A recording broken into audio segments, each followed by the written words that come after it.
കാമം കയറി നിൽക്കുന്ന ആളുകൾക്ക് മുന്നിലേക്ക് ഈ നമ്മുടെ മക്കളെ പറഞ്ഞേക്കുന്ന മാതാപിതാക്കള് സ്വർഗമുണ്ടോ ഇവർക്ക്? സ്വർഗമുണ്ടോ ഇവർക്ക്? നബി സല്ലല്ലാഹു അലൈഹി വസല്ലം പറഞ്ഞു, സ്വർഗത്തിൽ സിൻഫാനി മിൻ അഹ്ലിന്നാർ, രണ്ട് കൂട്ടര് നരകത്തിലാണ്, രണ്ടാളുകൾ നരകത്തിലാണ്. ഏതാ? ഒന്ന് പശുവിന്റെ വാല് പോലുള്ള ചാട്ട കൊണ്ട് ആളുകളെ മർദ്ദിക്കുന്നവര്. രണ്ടാമത്തെ ആളുകള് നിസാഉന്ന ഒരു പെണ്ണുങ്ങളാണ്, കാസിയാത്തുൻ ആരിയാത്തുൻ മായിലാത്തുൻ മുമീലാത്തുൻ. അല്ലേ? വസ്ത്രം ധരിച്ചിട്ടുണ്ടവര്. പക്ഷെ വസ്ത്രം ധരിച്ച എങ്ങനത്തെ വസ്ത്രം ധരിച്ചവര്? പക്ഷെ നഗ്നകളാണവര്. നഗ്നകളായ വസ്ത്രം ധരിച്ചിട്ട് നഗ്നകളായ പെണ്ണുങ്ങള് നരകത്തിലെ വിറകുകൊള്ളികളാണെന്ന് നബി സല്ലല്ലാഹു അലൈഹി വസല്ലം നമുക്ക് വിശദീകരിച്ചു തന്നു. അപ്പൊ ഇസ്ലാമിക വേഷം ധരിക്കാതെ ആരുടെ മുന്നിൽ? ഇപ്പൊ നമ്മളാലോചിക്ക്, നബി സല്ലല്ലാഹു അലൈഹി വസല്ലം പറഞ്ഞു, നിങ്ങൾ മാന്യമായി വസ്ത്രം ധരിക്കേണ്ടത്, സുന്ദരമായി നിങ്ങൾ അണിഞ്ഞൊരുങ്ങേണ്ടത് ഭർത്താവിന്റെ മുന്നിലാണ്.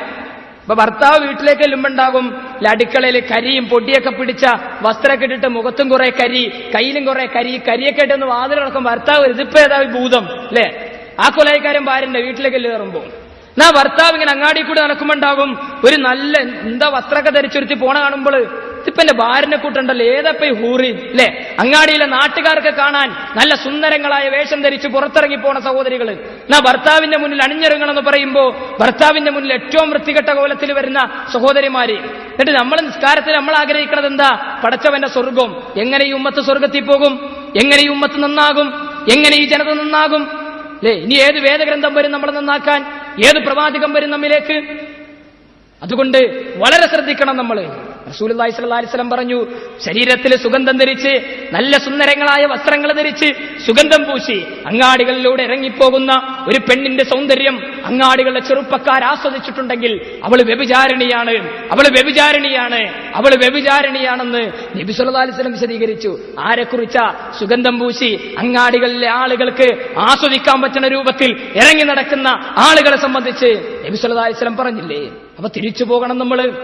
അള്ളാഹുവിന്റെ സ്വർഗത്തിലേക്ക് പ്രവേശിക്കണമെങ്കിൽ, അള്ളാഹുവിന്റെ സ്വർഗത്തിലേക്ക് കടന്നു പോകണമെങ്കിൽ തിരിച്ചു പോകണം നമ്മള്. നിങ്ങൾക്കറിയോ, അള്ളാഹുവിനെ കുറിച്ചോർത്ത് വേവധാനത്തിൽപ്പെട്ടിരുന്ന ഒരു സമൂഹത്തെക്കുറിച്ച് അബൂബക്കർ റളിയല്ലാഹു അൻഹു ഒരു ദിവസം മദീനയിലൂടെ ഇങ്ങനെ നടന്നു പോകുമ്പോ ഒരു മരത്തിന്റെ ചുവട്ടിലെത്തി.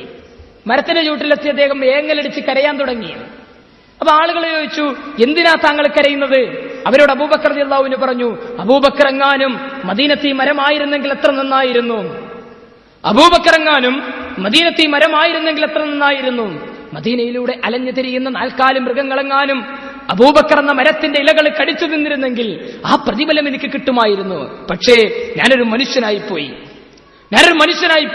ഞാൻ ചെയ്യുന്ന പ്രവർത്തനങ്ങളും എന്റെ വാചകങ്ങളും എന്റെ കാൽപാദങ്ങളും അള്ളാഹുവിന്റെ കോടതിയിൽ എനിക്ക് ഉത്തരം ബോധിപ്പിക്കേണ്ടി വരും. അതിനെക്കുറിച്ച് നമുക്കാ ബോധമുണ്ട്. പടച്ചവന്റെ മുന്നിൽ എന്റെ ജീവിതത്തെക്കുറിച്ച് എനിക്കൊന്ന് ഉത്തരവാദിത്തം പറയേണ്ടി വരുമെന്ന്. ആ ബോധം നമ്മുടെ ജീവിതത്തിൽ എന്തെങ്കിലും ഉണ്ടോ? രണ്ടാളുകൾ നമ്മളെ സൂക്ഷിച്ചുകൊണ്ടിരിക്കുന്നുവെന്ന് ബോധത്തിൽ ജീവിക്കാൻ നമുക്ക് കഴിയും. ഇപ്പൊ നമ്മൾ വീട്ടിൽ നല്ല സൗണ്ടിൽ ടെലിവിഷൻ കണ്ടുകൊണ്ടിരിക്കുന്ന സമയം പള്ളിയിൽ ഉസ്താദ് കയറി വരും. എന്താ നമ്മൾ ചെയ്യണത്? ഒന്നുകൂടി സൗണ്ട് കൂട്ടുവോ? അല്ലെ നമ്മൾ വേറെ സൗണ്ട് കുറക്കും, അല്ലെങ്കിൽ അത് ഓഫാക്കും. എന്താ കാരണം? ഉസ്താദ് കണ്ട മോശ, അത് ഉസ്താദ് കണ്ട മോശ. എന്നാ ആ സമയം വരെ നമ്മളെ കണ്ടുകൊണ്ടിരിക്കുന്ന ഒരു റബ്ബിനെ കുറിച്ചൊരു ബോധം, ആ സമയം വരെ നമ്മളെ കണ്ടുകൊണ്ടിരിക്കുന്ന പടച്ചവനെ കുറിച്ചൊരു ചിന്ത, ആ ചിന്ത ഇന്നില്ല. അതുകൊണ്ട് തന്നെ ഇന്നെന്താ, ഇന്ന് ഒരു സ്വസ്ഥതയും സമാധാനവും ഇല്ല ഈ സമൂഹത്തിന്, ഈ ഉമ്മത്തിനും നിസ്കാരം നിലനിർത്താൻ കഴിയണില്ല. എപ്പോഴാണ് നിസ്കരിക്കേണ്ടത് പോലും അറിയാത്ത സമൂഹമായിട്ടാണ് നമ്മൾ മാറിയത്. എപ്പോഴാണ് നിസ്കരിക്കേണ്ടതെന്ന് പോലും ഈ ഉമ്മത്തിനെന്നറിയില്ല. ഇപ്പോ കേരളത്തിൽ നിന്ന് ഒരാൾ ഹജ്ജിന് പോയി. ആൾ എന്ത് കണ്ടാലും കേട്ടാലും വിശ്വസിക്കണ ഒരു ഖുറാഫിയ. ആ പോകുമ്പോ ഉസ്താദുമാര് പറഞ്ഞു, മക്ക മദീനക്ക മുജാഹിദീങ്ങളുടെ കയ്യിലാ ഒന്ന് കരുതണം, മക്ക മദീനയൊക്കെ വഹാബികളുടെ കയ്യിലാ ഒന്ന് കരുതണം. അപ്പൊ ആ ചിന്തയായിട്ട് ഇയാൾ ഹജ്ജിന് പോണത്. അല്ല, ജിദ്ദ വിമാനത്താവളത്തിൽ വിമാനം ഇറങ്ങുമ്പോഴും ഇയാളുടെ മനസ്സിലുള്ള ചിന്ത എന്താ? മക്ക മദീനയൊക്കെ മുജാഹിദീങ്ങളുടെ കയ്യിലാന്ന് കരുതണം, അല്ലെങ്കിൽ അവരുടെ കൂട്ടത്തിൽ ഇപ്പോൾ എല്ലാം മാറ്റിമറിക്കുന്ന ആൾക്കാരവരെ. അങ്ങനെ ഇയാൾ മക്കത്തേക്ക് എത്തുമ്പോ കഅബാല ഇങ്ങനെ കാണുമ്പോ സുബൈബാങ്ക് കൊടുക്കണ നേരാ. വേളയിലുമ്പോ സുബൈബാങ്ക് കൊടുക്കണം. അസ്സലാത്തു ഖൈറും മിനൻ നൗം എന്ന ബാങ്ക് കേട്ടപ്പോ ഇയാൾ പറഞ്ഞു, സുബ്ഹാനല്ലാഹ്, മാറ്റി മുജാഹിദീങ്ങൾ ബാങ്കിന്റെ കോലം മാറ്റിയോ? ഞാൻ എന്റെ ജീവിതത്തിൽ ഇന്ന് വരെ ഇങ്ങനത്തെ ഒരു ബാങ്ക് കേട്ടിട്ടില്ല. ളുഹറിനെ കേൾക്കണുണ്ട്, അസറിനെ കേൾക്കണുണ്ട്, മഗ്രിബിനെ കേൾക്കണുണ്ട്, ഇശാക്ക് കേൾക്കണുണ്ട്. ഇതിലൊന്നും ഇപ്പൊ എന്തില്ല? അസ്സലാത്തു ഖൈറും മിനൻ നൗമില്ല.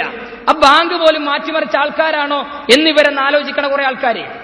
ഇനിയിപ്പോ നമ്മൾ നിസ്കരിക്കാൻ നിൽക്കും, ഇമാമിന്റെ പിന്നില് ഇപ്പൊ ജുമയ്ക്ക് നിസ്കരിക്കാൻ ഇമാം എന്നും വലല്ലാലിയും പറയും. നമ്മൾ എന്ത് പറയും? ആമീൻ. അതൊരു ദിനചര്യ. അത് ദിനചര്യയായി മാറി. ഭക്ഷണം കയ്യിൽ നിന്ന് എടുത്താൽ കണ്ണടച്ചാണേലും കറക്റ്റ് നമ്മുടെ